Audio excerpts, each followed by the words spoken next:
When you start a new job and everything's going great, like you're really crushing it, but then all of a sudden, it's like the wheels come off. Well, that's exactly what happened to our guest here, who has been a software developer for around 8 years now. Welcome, Harshit. Hi, thanks for having me. And I think a lot of new software engineers have probably felt that at some point.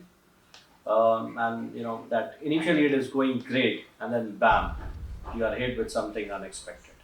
Exactly. And that's why I wanted to take a deep dive into your story because it really highlights the challenges, like the very real challenges of transitioning between roles, especially in the tech world. I mean, think about it. You go from feeling like a total rock star to suddenly doubting your skills. It's a pretty jarring experience. So yes, it is. It is, and it is more common than you might think. Okay, so first off, it will be very fascinating to hear about your first job. So my first job would be an ideal scenario for many software developers out there. You know, like I was a part of this brand new project from the get-go. I was involved in all the early discussions like shaping the architecture, even doing the proof of concept work. So, or we call it POC.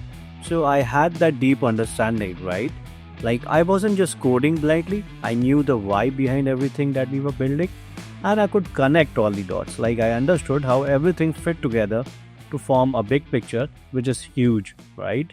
That feeling of being in the loop from the start and truly understanding how all the pieces connect is so crucial for building confidence for you as a developer, right? Exactly. And it gives you a sense of ownership and mastery over your work. For sure. And it's not just a feeling. Yes, it is indeed. It is indeed not just a feeling. I actually won an award like the best associate IT consultant or something at that time. And, this just reinforced that idea that I was somehow very good at my work. Oh, wow. So not only did you feel confident, but you had external validation, too. That's a powerful combination. So you can understand why I might have thought that, okay, any new job will be just as smooth. But of course, that's not always how it works. And this is where it gets interesting, right? Yeah, because then you join good company. Huge companies. So yes, is a market leader in what they do. When they roll out their products in the market, it is beyond the standard benchmark. So they put in as much time as possible when building it. And it was like everything changed instead of this new fresh project. I was into a one that had been running for like 10 years. Oh, 10 years? Talk about a different beast altogether. I mean, for you, even if you are not in tech, imagine trying to learn the ins and outs of a system that complex after a decade of development. It's like stepping into a time machine.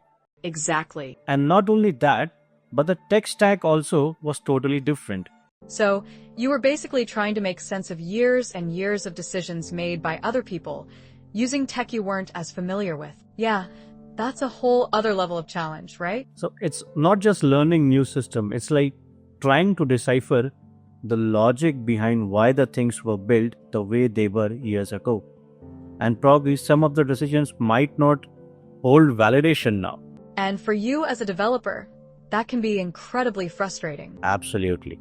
So you went from being the one building the foundation to suddenly feeling lost in this massive pre-existing structure. So that shift, that change in your role, how did that actually play out in your day-to-day work? Well, in my first job, people came to me with the problems, right? Like I was a problem solver. But at this, I was constantly the one asking for help. Which you, after being the go-to expert, that must have been a pretty tough pill to swallow. Like you go from being the hero to feeling like you need to be rescued all the time. Yeah, yes. And that is exactly when those seeds of self-doubt started to creep in. At first, I thought, okay, it's just onboarding. I get it eventually. But as weeks turned into months and I was still struggling, even though I was working extra hours trying to catch up. Oh, yeah, I could feel that feeling of I'm putting in the time. Why isn't it clicking? It's so demoralizing. For you as a viewer, think about times you felt that way. It's easy to start questioning your abilities when you're not seeing the results you expect. And that's exactly what Harshit here did. I started asking myself, why is this so hard for me? Maybe I'm not actually good at this. what if I don't belong here? It is so easy to fall into that trap, right? But the reality is, it's often more about the situation, the context, the learning curve than about you personally. Totally. And from then, it got to the point where I felt like I was just trying to survive each day and not thrive. So after just 3 months, I decided to quit. I really believed that I wasn't the right fit for the job, the company, and even the type of the work. So you basically took those struggles as a sign that you should just give up, rather than an opportunity to learn and grow. Yeah, pretty much. I believe, which is understandable, it's hard to keep pushing when you feel like you're constantly hitting a wall. So what next? What happened next that makes your whole story so insightful? So then I joined another company, hoping for a fresh start, and I ended up in the same situation. Another existing project, another massive code base, which I didn't understand, and the same feelings of struggle came rushing back. So it was like a pattern was emerging. Yeah. It was like a light bulb moment for me. I realized that the challenges weren't specific to it was the fact that I was running established projects which are inherently more difficult to get up the speed on. And for you watching, I think this is a key point. Struggling in a new job, especially with a complex existing system, is completely normal. It doesn't mean you are a bad developer. You have to go through that period of feeling lost and confused before you can truly master the system. But the key is not to give up too soon. Right. And that's exactly what you did differently this time. Instead of quitting, you decided to change the approach. So what did you do? Well, first, I accepted that it is going to take time. I stopped putting pressure on myself to get it immediately and focused on making small wins. So setting realistic expectations, celebrating those small victories, that's huge for maintaining motivation and momentum, especially when you are facing a steep learning curve. It's like breaking down a marathon into manageable miles for you as a runner. Exactly. And I also made a point of asking lots of questions. Even if they felt silly or like I should already know the answers to those, I still would ask them. That willingness to admit what you don't know and seek help is crucial for learning and growth. And for you as a viewer, it's a reminder that you don't have to have all the answers. It's okay to rely on your colleagues and ask for guidance. Totally. And guess what? This new approach worked. I slowly started to understand the system and contribute more and regained that lost confidence.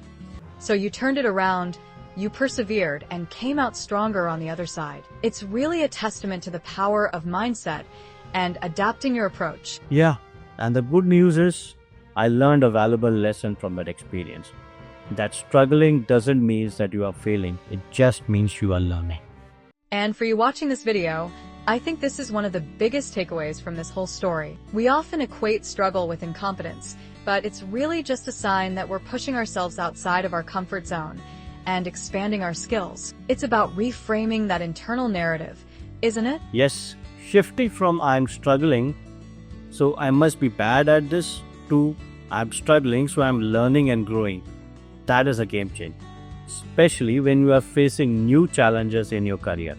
So, Harshit, I'd love to hear if you have any practical advice for anyone who might be in a similar situation, feeling lost and overwhelmed in a new role. What will be your suggestions to them? Well, first of all, remember that feeling lost is normal. Every developer experiences that at some point, especially when joining an existing big project. That's so reassuring, right? It's not just you. It's part of the process. Right. Second, don't expect to understand everything immediately. Give yourself time to learn and adapt, which is so much easier than done, right? But it's crucial that pressure to perform right away can be really counterproductive. For sure. And third, focus on achieving small wins. Like, really break down those tasks into manageable chunks and celebrate those little victories along the way. Don't try to become an expert overnight. So it's about setting realistic goals, tracking progress, and staying motivated through those small wins. And finally, and this is important, give yourself time before deciding if you truly belong in that environment. Don't give up too soon just because it's challenging at first. It's like anything worth doing, right? It takes time, effort, and a whole lot of patience. And for my viewers, especially if you're feeling a bit lost in your current role, remember that it's often in those moments of struggle that you learn the most and develop the resilience that will serve you well throughout your career. Exactly. And looking back, I wished I could tell my past self, don't quit just because it's hard. Give yourself time to adapt. You are not failing, you are just learning. You know what? I think that's a message we all need to hear sometimes. Absolutely. It is so easy to get caught up in those feelings of inadequacy, especially in a field that is demanding and constantly evolving as tech. But remember that struggle is a natural part of the growth process, and that can really help shift your perspective and build that much need of resilience. So, as we wrap up this deep dive today, I think the biggest takeaway from is this. The difference between greenfield and existing projects, right? And how joining those existing projects with all their complexity and history is almost always going to be a struggle. But that struggle doesn't mean you're not good enough. It means you're learning and growing. And that, my friend, is a beautiful thing. It is. So, for our viewers, I want to leave you with this. Think about a time when you faced unexpected challenges in a new role. Could you reframe that experience from the lens of this engineer's story? Maybe see those struggles as opportunities for learning rather than failures. And if you're in a tough spot right now, what's one small one you can focus on today to keep moving forward? And remember, that feeling of not being good enough might just mean you haven't given yourself enough time. Be patient with yourself, embrace those challenges, and you might be surprised by what you can achieve. Thanks for joining us on this deep dive. We'll catch you next time. Thank you. Thanks again, and thank you for listening to my story.